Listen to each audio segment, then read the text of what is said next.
I made a program in Python that can beat Five Nights at Freddy's completely on its own, and it doesn't use any AI. All you gotta do is run the program, then open FNAF, and it will beat the entire game for you, from night 1 all the way to the hardest challenge on night 7. It won't stop until you get all 3 stars. And this doesn't inject any code or modify the game in any way, it's just playing the regular Steam version.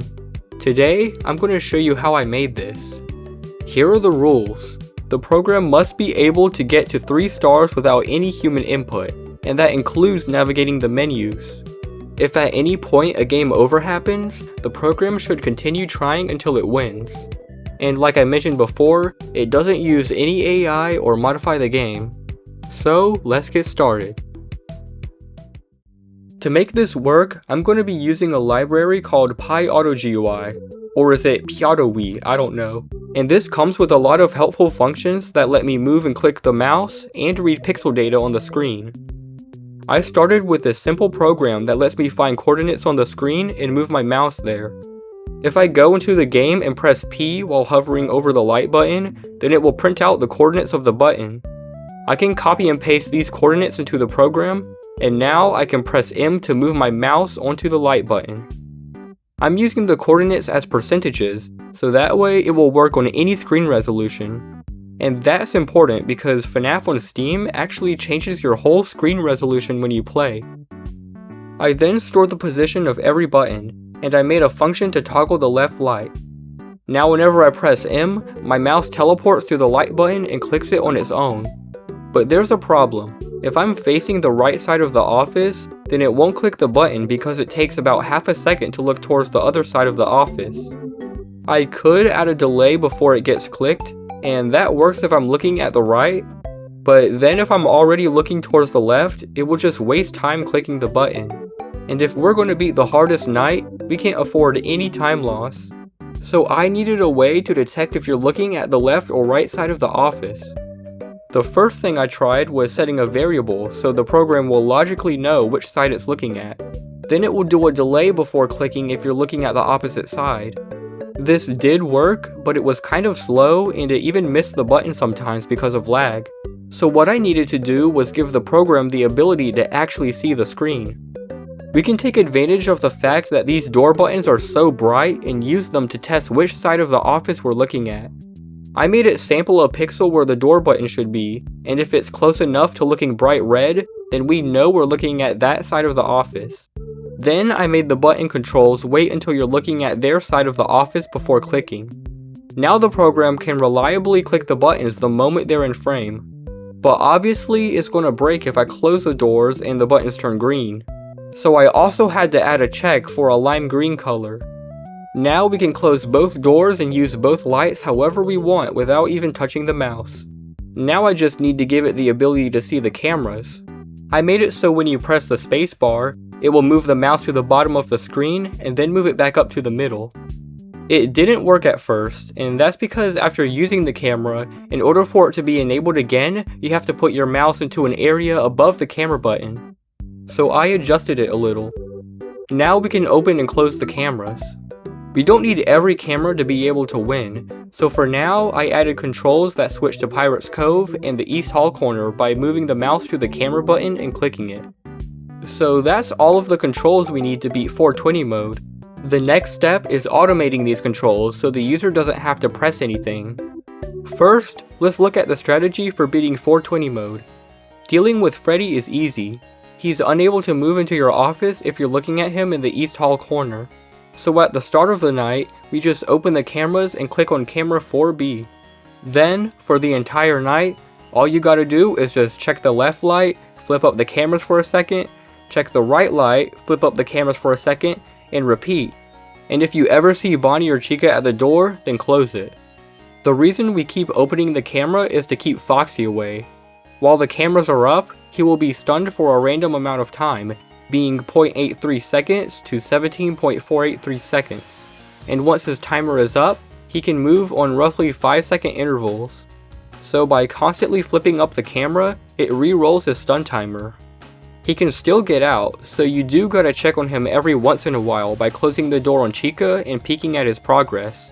This way, Freddy doesn't enter your office when you switch the camera. And that's the whole strategy, so let's automate it.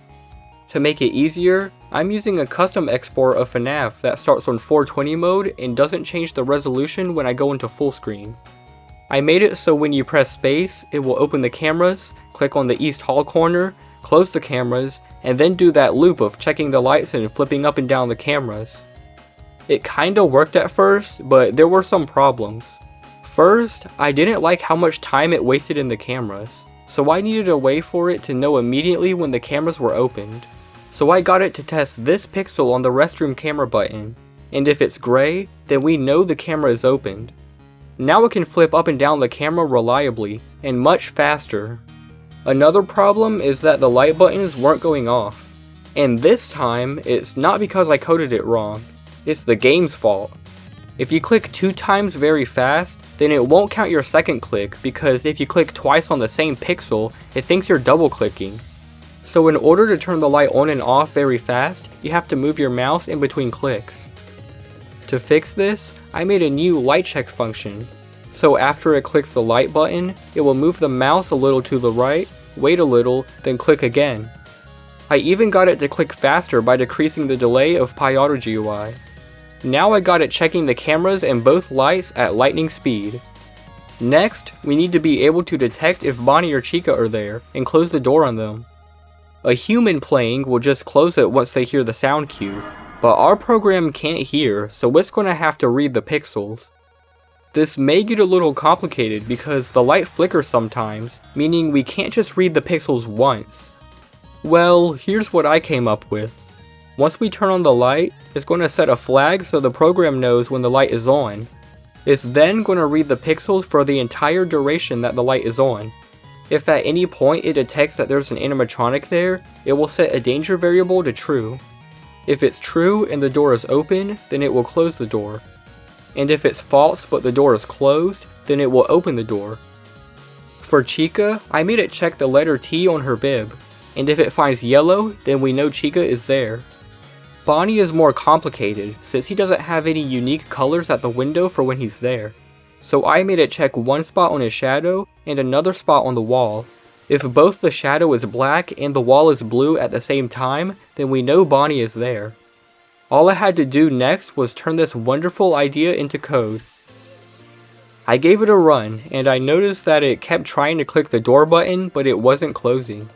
And I have been experiencing similar issues this whole time, so I went ahead and fixed it by replacing the click functions with another function that manually presses the mouse down and then releases it. It was detecting Chica just fine, closing the door when she was there and opening it when she left. But for whatever reason, it seemed to randomly detect Bonnie when he wasn't there. I did some debugging, and the result was super confusing. Like, it can only detect Bonnie if this color is equal to 000, and for some reason it thought 61, 94, 144 was equal to 000. I still have no idea what was going on here. My only guess was that there was some screen tearing that I couldn't see, so I moved both of Bonnie's checks to be on the same Y coordinate, and that just made it 10 times worse. So my ultimate plan was to make it check for Bonnie's eye when the left door is open, and only check the window while the door is closed. My code is a mess, but that finally put an end to my program hallucinating. By the way, Chica didn't give me any trouble, so thank you Chica, you get a gold star. Anyways, now I just gotta make it be able to defend against Foxy. I don't want it to check Foxy every time Chica shows up at the door, since that could waste too much power. I also need it to be able to check even when Chica isn't there, since it often takes forever for Chica to get to the door, especially on the earlier nights. So here's what I came up with. Every time the camera gets flipped, a Foxy check counter goes up by 1. Once it reaches 20, then it will check Foxy the next time it closes the door on Chica by opening the camera, clicking Pirate's Cove, and resetting the counter. But if the Foxy check counter reaches 40, then it will check Foxy no matter what. Instead of checking the right light, it will close the door and then check Pirate's Cove. And it was pretty simple to implement this. All I did was make a variable increase every time the camera gets lifted down. And if it's 20 or higher after closing the door on Chica, then it will check on Foxy instead of doing the next camera flip. but if it's 40 or higher, then it will skip Chica entirely and check on Foxy after closing the right door. Now it will open the camera and go to Pirate's Cove. The next step would be to detect when Foxy is gone and act accordingly. But then I realized, how am I going to detect Foxy? The camera moves back and forth, so it won't be reliable to look at a pixel on the camera. And anyways, a camera blackout could occur that just ruins everything. So what I ended up doing was just make it assume that Foxy was there every time. So to block Foxy, it will run a bunch of events in this order to ensure that it closes the door on Foxy in case he is ready to attack. So when it's time to check, it will click on the West Hall, which triggers Foxy to run if he is there, then click back to the East Hall corner, close the camera, then close the left door. Now it can just continue the loop starting with checking the right door. After I coded this, it kept throwing a keyboard interrupt error whenever I tried to run it. This error should only happen whenever you press Ctrl C, but I'm not pressing Ctrl C. So I rewrote my whole pixel checking loop to use one screenshot function, and that seemed to fix it for some reason. So now that it can defend against every animatronic, I did my first full test run. Let's see if it can complete 420 mode. My main concern was the power, so I waited a few seconds until pressing space. Then, I just sat back and hoped for the best. And to my surprise, it beat it. First try too. I did come pretty close at the end because the power went out, so it would be a good idea to optimize the power usage a bit. After reviewing the footage, I saw that Foxy actually never attacked, so I increased the number of camera flips it took to check on Foxy, being 40 when Chica's at the door and 50 no matter what. I also removed the delay for the camera check so it will flip super fast. I gave it another run to see what would happen, and it beat the night again, and this time it had a little more power at the end, so you don't have to get as lucky with Freddy's power out sequence. After reviewing the footage, I saw that once again Foxy didn't attack once, so I made a modded version that makes Foxy a little more aggressive, and I added a counter to track his progress. And yes, it turns out my program does actually stop Foxy when he runs down the hall. I decided to do one last test where I ran my program on the actual Steam version of the game that changes the resolution of the whole screen. So I went into 420 mode and pressed space, and nothing happened. So I fixed up a few things, then went back into the game to test it again. And then this happened. Uh-oh. So it turns out, the screenshot that I'm using to read the pixels is a different size from the actual screen for some reason. So I made it read the coordinates of the screenshot when reading the pixels. I gave it another try, and this time it started running just like it was in my test version. So I left my computer running to go do something else. But when I came back, I was on the title screen. I reviewed the footage to see what had happened, and it turns out I died to Foxy. So unfortunately, you're just going to get unlucky with Foxy sometimes, and there's nothing we can really do about it. If Foxy ever escapes the cove, his 25-second grace period has to align with one of our Foxy checks to stop him. The only way to stop him for good is to check him about every 30 seconds or so, which would take too much power. But either way, it's never going to be a 100% chance to win no matter what we do. So if I can make it try again after it dies, then we can basically be guaranteed to win at some point. So now it's time to automate the whole game. The first thing I did was make this chart to visualize how this is going to work. Looks like the first thing we need to do is detect when the game is opened. I'm going to use a module called psutil. And with this, I made a loop that checks the processes running every 2 seconds, and if it detects one called fivenightsatfreddys.exe, then it will assume that's the game. I mean, sure, you could just rename any exe file to Five Nights at Freddy's, but why would you do that? The next step is detecting when the title screen is opened. I chose to make it check for the letter N on New Game. That's because all of the previous screens that appear before the title screen shouldn't have a white pixel there. Now since I'm not pressing a button to start the program anymore, I'm going to use this multiprocessing module to run 2 loops at once. One that detects the pixels and sets the variables, and another one that's basically this chart written in code. Now that it knows we're on the title screen, we need it to detect how many stars there are and click the right button. The problem is that there's so much static and wacky effects on the menu that it might detect the background as a star. So what I'm going to do is make it detect this pixel 10 times, and if it finds pure white every time, then we can be confident that a star is there. And if it does detect a star, then it will start looking for the next star. It might take a while, but good things take time.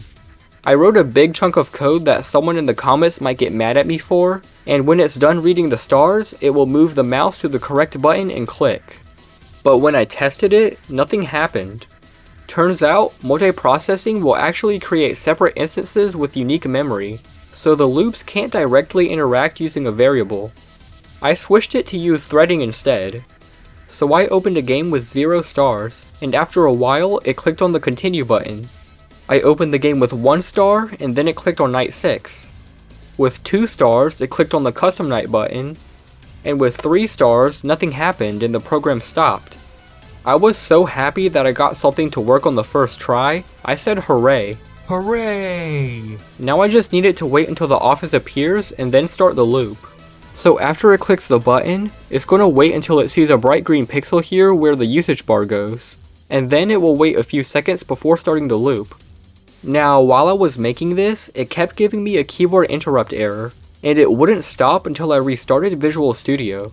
Once again, this should only happen if I press Ctrl C, which I'm not, so if anyone can tell me why this is happening, it would be appreciated. Other than that, it works just fine. I do admit this is pretty overkill for night 1, but at least we're winning. Now in order for it to advance to the next night, it has to be able to detect when the night ends.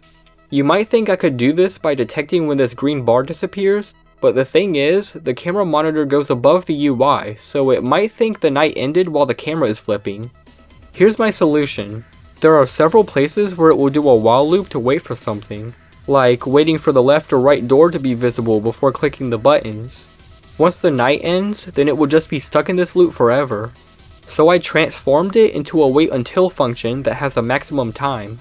If it gets stuck waiting for 5 seconds, then it will assume the night ended and stop the night loop. And I just spammed a bunch of break controls because I couldn't think of another way. And now, after I close the office scene and 5 seconds have passed, it will detect that the night has ended. Looking at my chart, the next step is to detect if we reached 6 AM or if we died. But there's a big problem with that. The 6 AM screen is just black and white, so we can't reliably detect it by reading 1 pixel on the screen. Like we might get a power out or a jump scare, and it might detect one of those as the 6 AM screen. I know it's possible to do, but there is a much simpler solution that doesn't involve breaking my back to detect the 6 AM screen. So I refined my algorithm a bit. After the night ends, there's only 2 places it can end up waiting for input, being the office or the title screen. So I just need it to wait for either of them, and then continue the game loop from there. And I can already foresee it mistakenly detecting the title screen and trying to click a non-existent button. So let's also make it do this after the title screen as well. So, here's the entire loop. And this should be it. I tested my program on a modded version that ends the night quickly, starting on night 3. And sure enough, it managed to make it all the way to the custom night screen. I then tested if it worked after getting jump scared, and it kept trying again, like it should. I also tested getting jump scared after a power out, and beating the night after a power out, and in both cases, it did exactly what I wanted. It made me feel special and loved. Now there's just one more thing to add and the program will be complete, and that's the custom night menu. So after clicking the custom night button, it will just move the mouse to each of the arrow buttons and slowly click them so it doesn't detect a double click. Since the default numbers are 1331, we only have to click Freddy and Foxy 19 times, and Bonnie and Chica 17 times. It takes forever, but speed doesn't matter here. After setting the values, it clicks the ready button. So that's it. Looks like the program is done. I removed all of the keyboard controls, ran the program using the Windows console, and then opened the Steam version of the game. Starting with a blank save file, it went straight into the night and started playing. And I was pleasantly surprised that the program runs a lot faster from the console, so if I ever do this again, I'll make sure to avoid running it using VS Code. Anyways, I left my computer running while I went for a walk, and when I came back, I saw that I was on night 2. I was going for a long time, but I just figured the nights were longer than I thought. but when it got to night 4, I saw what the problem was. It wasn't resetting the variables back to their original state, so it thought the door was open when it was closed and vice versa. And after reviewing the footage, it turns out I actually died on night 2 earlier. So I fixed the bug and then I continued from night 4. I left my computer running for a while, and when I came back, it was about to beat night 5. So it got the first star. Then it went into night 6 and beat it on the first try. Now it unlocked the second star. So it went onto the custom night menu and slowly set all of their AI levels to 20. And then it beat 420 mode on the first try, and it didn't even power out. So now all 3 stars are unlocked, and the program stopped. We did it, guys. Or I did it. Or it did it. Now I reviewed the footage, and it turns out I actually died at 5 AM on night 5 the first time. I guess someone stayed at the door for too long and drained the power.